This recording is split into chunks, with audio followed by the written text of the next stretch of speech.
Hi everyone. Stock మార్కెట్లో trading కోసం ఒక రిటైల్ ఇన్వెస్టర్ అనేవాడు ఎలా ట్రేడ్ ప్లాన్ చేసుకుంటాడు అనేది మేజర్ కాన్సెప్ట్. ఇది ప్యూర్లీ సైకాలజీ డెవలప్మెంట్ కోసమే. సో ఒక ట్రేడర్ తను స్టాక్ సెలెక్ట్ చేసుకోవాలి అనుకుంటే పక్క ఆ కంపెనీ పెరగడానికి తగ్గడానికి 100% కారణాలు అండ్ వొలటాలిటీ చూసుకుంటారు. సో చాలామంది న్యూస్ బేస్డ్ సెలెక్షన్ చేసుకుంటారు, కొందరు టెక్నికల్ బేస్డ్గా చూసుకుంటారు. సో మనం కొంచెం న్యూస్ బేస్డ్గా ఫస్ట్ మూవ్ అవుదాం, తర్వాత టెక్నికల్ బేసెస్గా వెళ్దాం. సో చైనా నుంచి మనం ఇంపోర్ట్ చేసుకుంటున్న అల్యూమినియం కాపర్ మీద ట్యాక్స్ బెనిఫిట్ అనేది హిండాల్కో, వేదాంత, నాల్కో కంపెనీస్కి వస్తుందని మనం 2 days బ్యాకే న్యూస్ రిసీవ్ చేసుకున్నాం. దాన్ని నేను మన ఛానల్లో పోస్ట్ కూడా చేశాను. సో ఇది కంపల్సరీ బెనిఫిట్ ఇచ్చేదే. 100% ఆ కంపెనీస్ అనేటివి పాజిటివ్గా పర్ఫామ్ చేయడానికి హెల్ప్ అవుతుంది. సో ఇది మనకి ఎలా వర్క్ అయింది అనేది డిస్కషన్ చేసుకుందాం. అండ్ దాని తర్వాత ఇది కూడా చూడవచ్చు మీరు, November 15th రోజు. సో ఈ న్యూస్ కూడా 2 days బ్యాకే వచ్చింది.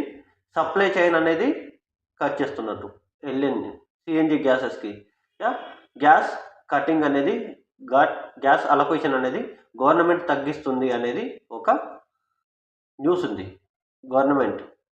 సో ఇది కూడా మార్కెట్లో ఇంపాక్ట్ క్రియేట్ చేసేది. దీని గురించి నేను పోస్ట్ చేయలేకపోయాను, ఓకే. బట్ కాకపోతే ఇవాళ దీన్ని బేస్ చేసుకొని కూడా స్టాక్ సెలెక్ట్ చేసుకున్నాను. సో ఈరోజు నేను సెలెక్ట్ చేసుకున్న స్టాక్స్ వచ్చేసి Hindalco, Vedanta, MGL, Mahanagar gas limited, okay. తర్వాత Grasim and Bharat Forge. So first 3 గురించి చెప్పారు, కింద 2 ఏంటి అంటే రిజల్ట్ బేస్డ్. సో పర్ఫార్మెన్స్ బాగా వీక్ అయిపోయింది గ్రాసిమ్ అండ్ భారత్ ఫర్గ్లో. So revenue posting and profit making అనేది తగ్గింది. సో వాటిని కూడా నేను సెల్ డైరెక్షన్లోనే సెలెక్ట్ చేసుకున్నాను.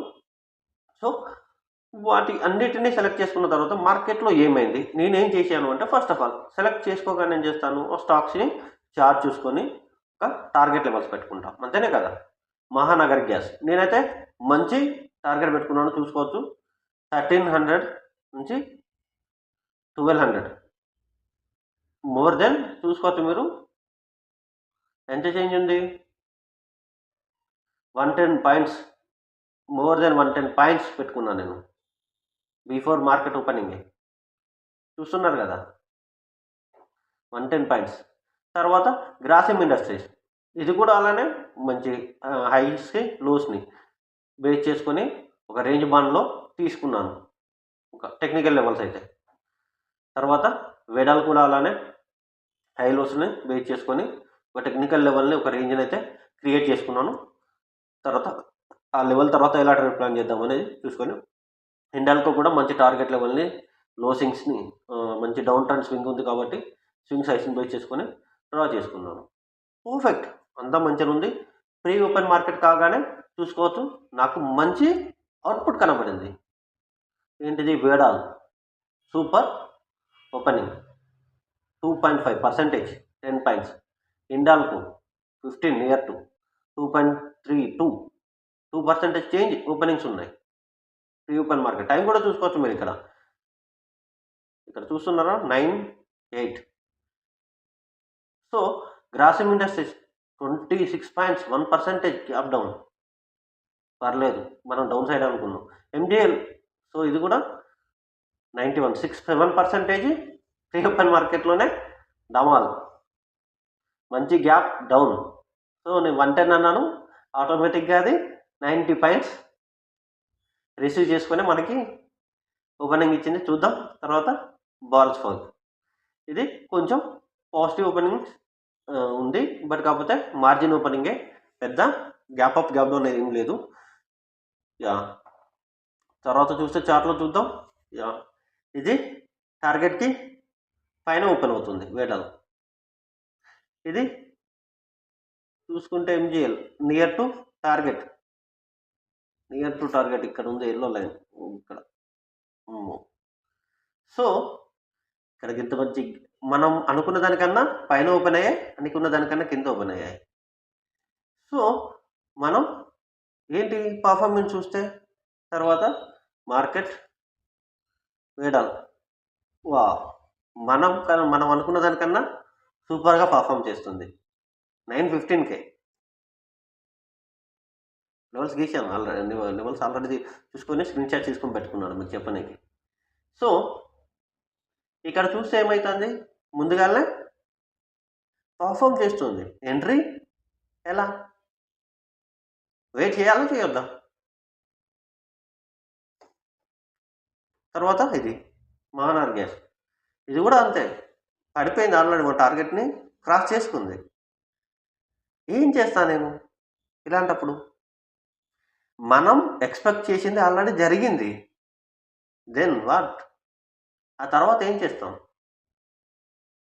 రిటైల్ ట్రేడర్ మార్కెట్లో ఎప్పుడు అడ్వాన్స్ ప్రిడిక్షన్స్ చేస్తే సమ్టైమ్స్ ఇవి జరుగుతాయి. వీటితోనే వచ్చే డిసడ్వాంటేజ్ ఏమీ లేదు. మార్కెట్లో గ్యాప్ అప్స్, గ్యాప్ డౌన్స్ అనేటివి చాలా మనకి అనుకున్న దానికన్నా ఎక్కువగా, అనుకున్న దానికన్నా కొన్నిసార్లు తక్కువగా జరుగుతాయి. బట్ కాకపోతే ఇక్కడ మేనేజ్మెంట్ అనేది ఇంపార్టెంట్. ఒక ట్రేడర్కి ఉండాల్సింది మేనేజ్మెంట్. ఈ ట్రేడర్ ఉండేవాడు ఎవడు? Intraday trader. 9:15 నుంచి 3:30 వరకే మన టైం. సారీ 3:30 వరకు క్లోజ్ అవుతాయి కదా, 3:20 వరకే బ్రోకర్ 3:20 వరకే క్లోజ్ చేసుకోవాలని చెప్తాను. సో ఇక్కడ ఈ టైం పీరియడ్లో మనం వోల్టాలిటీని ఐడెంటిఫై చేసుకొని యూటిలైజ్ చేసుకోవాలి. అడ్వాన్స్గా వెళ్తే ఇలాంటి ఏంటి అన్వాంటెడ్ థింగ్స్ కనబడతాయి. వాటి వల్ల మనం ఏమి బెనిఫిట్ పొందలేము. అరే నేను న్యూస్ తీసుకున్నాను, మహానగర్ గ్యాస్ లిమిటెడ్ వేయడం ఏమైంది, గ్యాప్ ఆఫ్ ఓపెనింగ్, నేను అనుకున్న టార్గెట్ పైన ఉన్నాయి, కన్ఫ్యూజన్, ఏం చేయాలి? అది రియల్ ఆబ్జెక్టివ్లో ఉండకూడదు. అంటే మన సైకాలజీ అనేది అక్కడితో ఆగిపోకూడదు. మనం ఆ తర్వాత మార్కెట్లో ఏం జరుగుతుంది, ఏం జరగగలుగుతుంది అనేది కూడా చూసుకోవాలి. మహానగర్ గ్యాస్ 15% పడిపోయింది. ఎంజిఎల్ ఈరోజు 15% పడిపోయింది. 7% నుంచి ఎంత, 15%, అంటే ఇంకా 91 పాయింట్ చేంజ్ కిందికి పడిపోయింది. చూడవచ్చు. సరే ఎంజిఎల్ 13 చూడండి, ఇక్కడ వరకు మోర్ దెన్ 16% చేంజ్ చూశాను నేను. యా చూసుకోవచ్చు, ఆగలే కదా, కంటిన్యూషన్ అయితే ఉంది. తర్వాత యా ఏంటి వేడల్ ఇది 2.5%, అంతేనే కదా, 2.5. యా ఇక్కడ చూస్తే 4%, ఇక్కడ 4.5, ఇవి కూడా పెరిగాయి.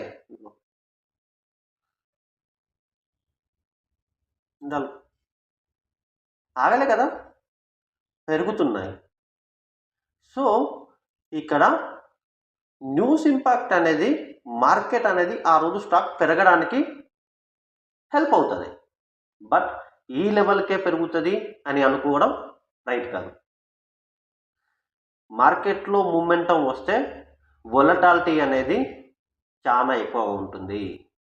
సమ్టైమ్స్ 5% పెరగచ్చు, సమ్టైమ్స్ 4% పెరగచ్చు, సమ్టైమ్స్ 10% పెరగచ్చు, సమ్టైమ్స్ 15-16 పెరగచ్చు, సమ్టైమ్స్ 20 కూడా పెరగచ్చు.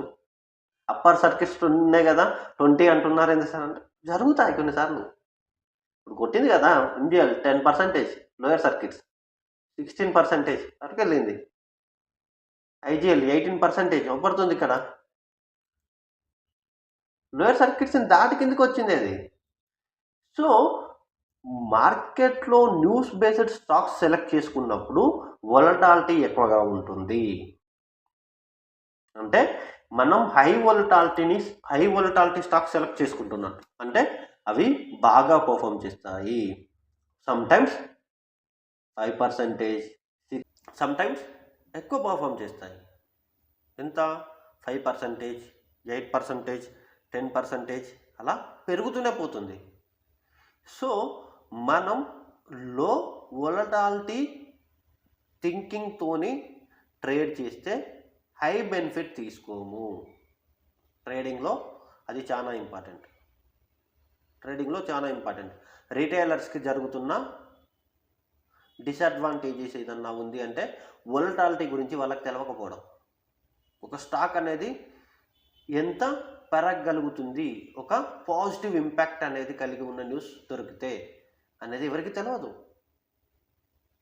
న్యూస్ అనేది చాలా ఇంపార్టెంట్, అట్రాక్టింగ్ పార్టిసిపెంట్స్, అంతేనే కదా. అది ఇన్స్టిట్యూషనల్ ఇన్వెస్టర్స్ అయినా రీటైలర్స్ అయినా న్యూస్ అయినా అంతా దాని మీదనే దాన్ని సర్క్యులేట్ చేస్తూనే ఉంటాయి. సో దాని ఇంపాక్ట్ అనేది కంపెనీ షేర్ వాల్యూ అనేది టైం టు టైం బాగా పెరగడానికి హెల్ప్ అవుతుంది. 2.3, 2.5 చూడగానే పర్సెంటేజ్ చూడగానే మార్కెట్ బాగా పెరిగింది అని అనుకుంటే ఇప్పుడు 4% అవుపడుతుంది, 5% అవుపడుతుంది ఇండాల్ కోయిన్ మెడల్స్లో. వాటికి అవి అక్కడనే 4 దగ్గరనే 5 దగ్గరనే అవుతాయా? 6 కావచ్చు, 7 కావచ్చు, 8 కూడా కావచ్చు టైం తీసుకొని. సో రిటైల్ ట్రేడర్ ఎప్పుడైనా ట్రేడింగ్ చేస్తున్నప్పుడు టెక్నికల్ లెవెల్స్తో పాటు ఈ వొలటాలిటీ మేనేజ్మెంట్ టెక్నిక్స్ కూడా తెలుసుకుంటేనే సక్సెస్ తీసుకోగలుగుతాడు. దీన్ని మనం రెగ్యులర్గా ప్రూవ్ చేద్దాం. మనం మన ఛానల్తోని ప్రూవ్ చేస్తాను. వొలటాలిటీ అనేది చాలా ఇంపార్టెంట్. అండ్ దాని తర్వాత మనం చూస్తే రిజల్ట్స్.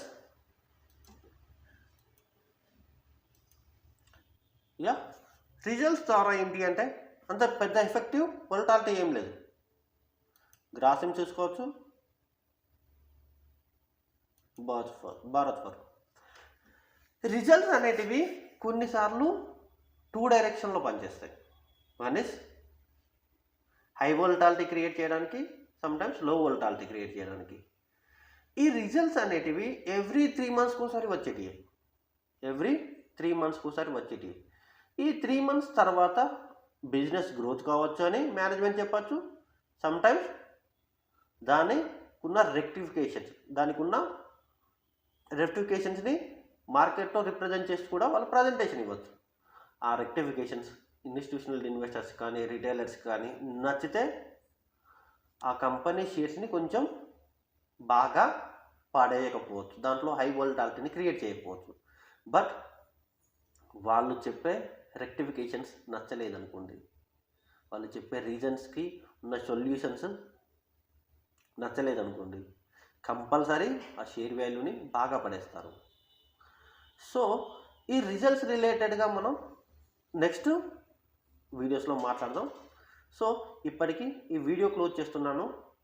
న్యూస్ బేస్డ్ ట్రేడింగ్ చేయాలి అనుకునే వాళ్ళు ఇంపాక్ట్ అండ్ న్యూసెస్ ఏంటి అనేది కూడా ఐడెంటిఫై చేయాలి. నేను క్లియర్గా అయితే చెప్పను, మీరే అర్థం చేసుకొని కొంచెం మీ ట్రేడింగ్ సైకాలజీని, ట్రేడింగ్ నాలెడ్జ్ని పెంచుకోండి. Thank you.